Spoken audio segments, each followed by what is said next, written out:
and welcome to the Digital CxO podcast. I'm Amanda Razani, and with me again today is Mike Vizard. How are you doing today? I'm doing great. Good to see you. Wonderful. Well, we have a lot of news in the digital transformation world, and we're going to start with SMA Technologies. Mike, can you share a little bit more? Well, they have a survey that they did, and it was really focused on how much are people spending on IT automation and what kind of benefits are they seeing from that. I know most folks are spending north of $100,000, but it's not clear that they're all getting that amount back. And I mean, it takes a while for these things to play out over the course of a year, but it's an interesting time for IT automation frameworks, right? We have all these islands of IT automation, and we have now the rise of Gen AI.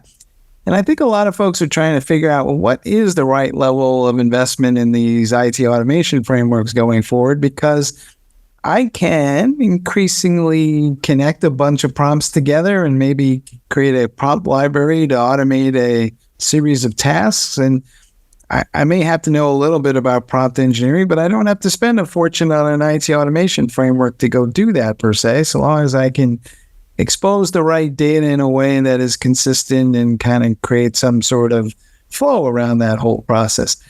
And I think a lot of digital transformation officers right now are trying to figure out basically one of three things. To what degree can I just rely on the native prompts and the LLMs that I'm being exposed with today to automate something? Secondarily is, how much can I just use those prompts in the future to invoke the IT automation framework itself without having to know any magical programming languages or any special capabilities? And then the third is, well, is all this Gen AI stuff going to replace the need for those IT automation frameworks altogether, or is there going to be more specialized use cases? And there's a range of factors that go into that decision. My immediate sense of things is more things are going to be automated than ever because more people will be daisy chaining prompts together, and exactly how that plays out on the IT automation frameworks, I am not sure. We have, and I'm including in that all the stuff around robotic process automation that's out there and web workload automation. There's all kinds of stuff that's out there, and so I loosely bundle all this together as IT automation frameworks, but it's an interesting time because no one's quite sure, at least from my perspective, how this is going to play out just yet. But if I'm a digital CxO, I have to wonder if I'm going to be a little hesitant for the next 3 or 4 months before I make a bet on something one way or the other. Yeah, and you have to think, sometimes you have to be strategic in what you're going to automate, because I'm sure if we sat here and we made a list, almost anything could potentially be automated. But, some things are more important that they are automated than others. So, thinking strategically, especially when it comes to that return on investment, does this really need to be automated, or should we really, step back, look at the overall picture and figure out, what really should we focus on first as far as automation? And then, how can we utilize AI with that as well? You and I live that daily. There's plenty of things that, as part of editorial operations here, we'd love to automate, but we share a centralized resource with the rest of the company, and there's only maybe 1 or 2 people working on automation, so they get to us when they can get to us, and it's just part of life. I'm sure we all see the same things, but I think your point is spot on. Prioritizing your efforts is more important than ever, and a lot of times, though, you may just want to point people to a prompt library and tell them to have at it.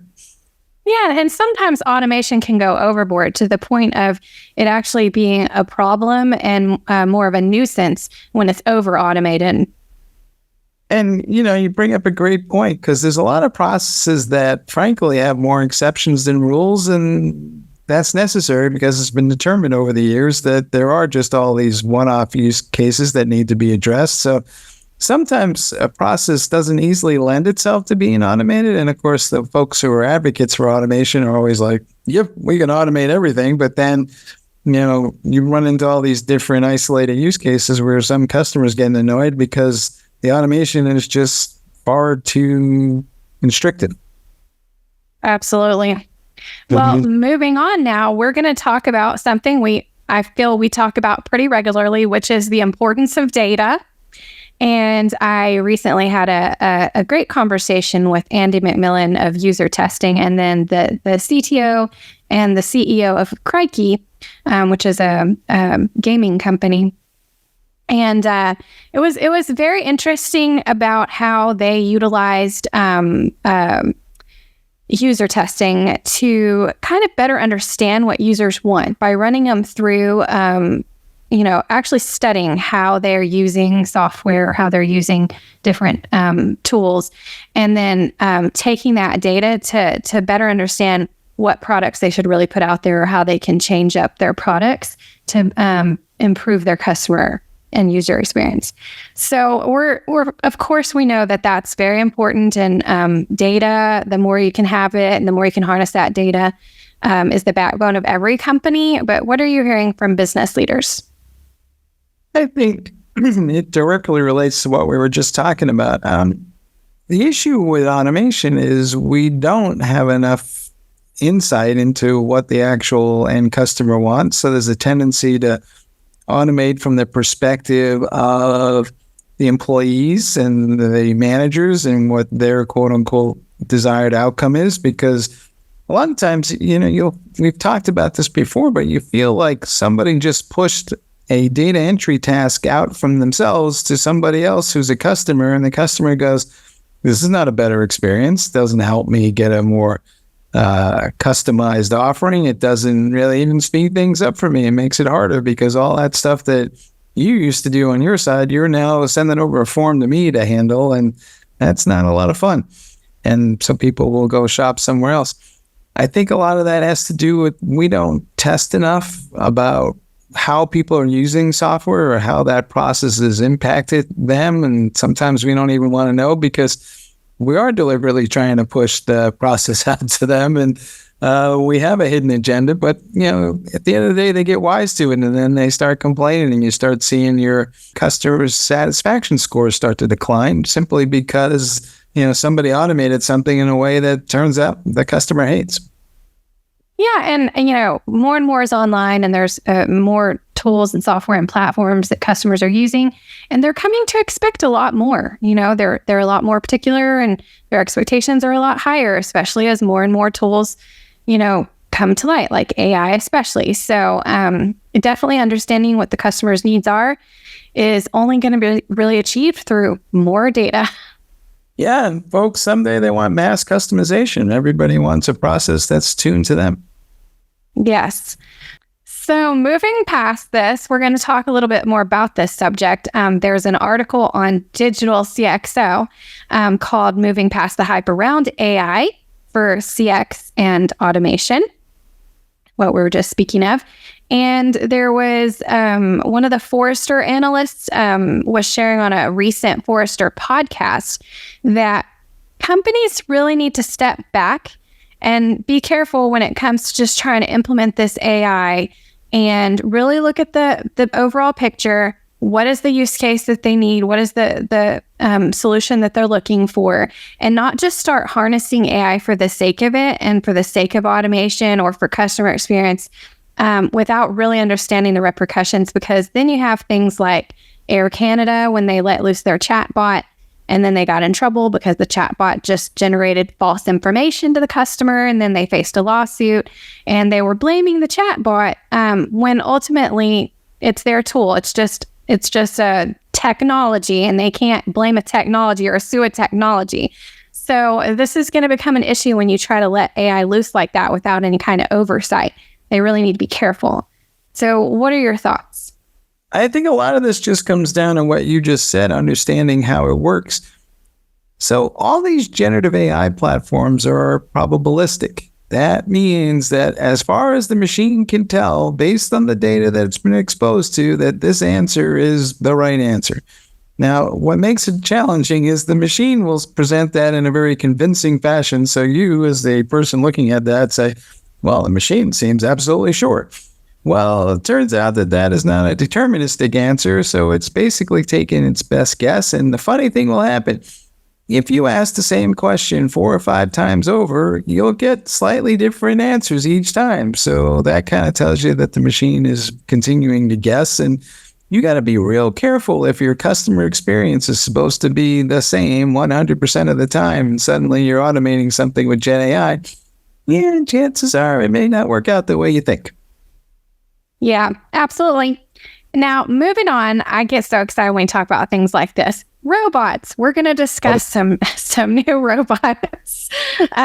So Boston Dynamics recently unveiled some new features to their robot Atlas, and on another industry, Mercedes and Aptronics unveiled the Apollo robot. So these are both robots that are going to help in the manufacturing sectors and, help with automating a lot of the that process. And we're seeing a lot more robots. I feel like a lot more humanoid robots with the AI intelligence. And I'm excited to see what the future of robots looks like with combining AI into this level. I kind of like the whole idea. And when you combine robotics and humanoid hands and Gen AI, it's going to be an exciting new world, no doubt. It's just as scary, too. And there's a couple issues that come to mind. It's like, so it has a humanoid shape. It can do a lot of things, right? And it may do things that you didn't expect. So it's not clear to me that I'm quite going to be comfortable with, I don't know, having a humanoid robot take care of my dog, because maybe the robot will decide to hallucinate and something bad will happen to my dog. So, you can start extrapolating out other scenarios that could go equally wrong. And, burying in page 42 of a user license agreement that you're not responsible for whatever just happened to my dog because of your robot, I don't think that's going to cover it. But that said, this stuff is coming. I mean, folks in China are going to be pumping out these humanoid robotic platforms by the millions. And I'm not quite clear where the cost point's going to be just yet, but eventually we're going to get that down to something that people can reasonably afford. So maybe everyone will have one in their house. I don't know. But we're on the cusp of something dramatic here. I think you saw where Boston Dynamics is getting rid of their old robots that kind of look like, daisy chain parts together. They were kind of very mechanical looking in favor of a more humanoid approach. So I don't know. Do we name these things? I mean, am I going to call them Bob and Susan and Carol or what? Well, most of these companies are naming these robots, but as you said, price is going to be the real issue right now. The only place that they make sense is in big enterprise, I think. But, down the road, just like with anything, cell phones and computers and everything else, I'm sure eventually down maybe say 10 years from now, we might all have some form of this kind of robot in our households.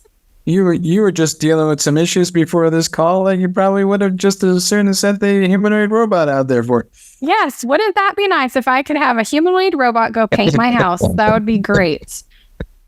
Well, moving on, now we're going to talk about augmented reality.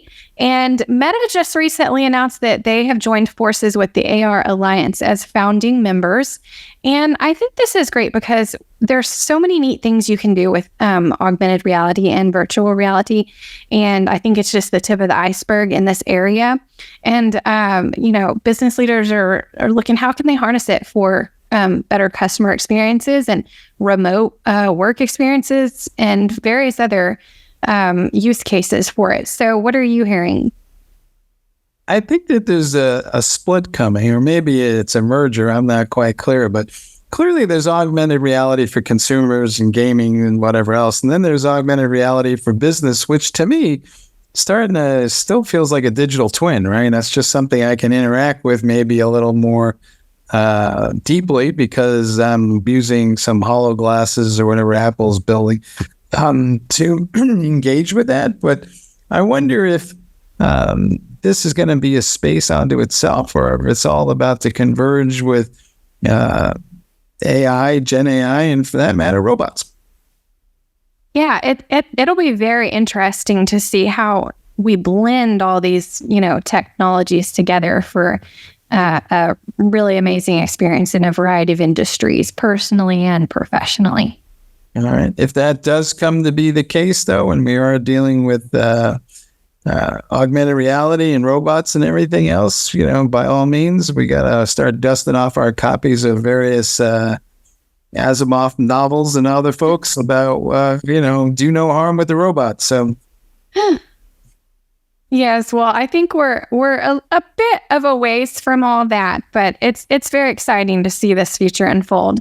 And I think that brings us to the end of our list, Mike. So, any key thoughts before we end today's podcast? I think it's never been a better time to be in charge of digital transformation. There's more emerging tech and more new cool things to do. The challenge is always going to be like picking which ones to use first and which ones are ready to cross that proverbial chasm to the point where people can actually use it. Because as everybody who's been a digital CxO knows, the only thing worse than doing nothing is sometimes just being too early. Absolutely. Well, thank you, our audience, for tuning in again with us today. And stay tuned for next week. Have a great rest of your week. See you guys.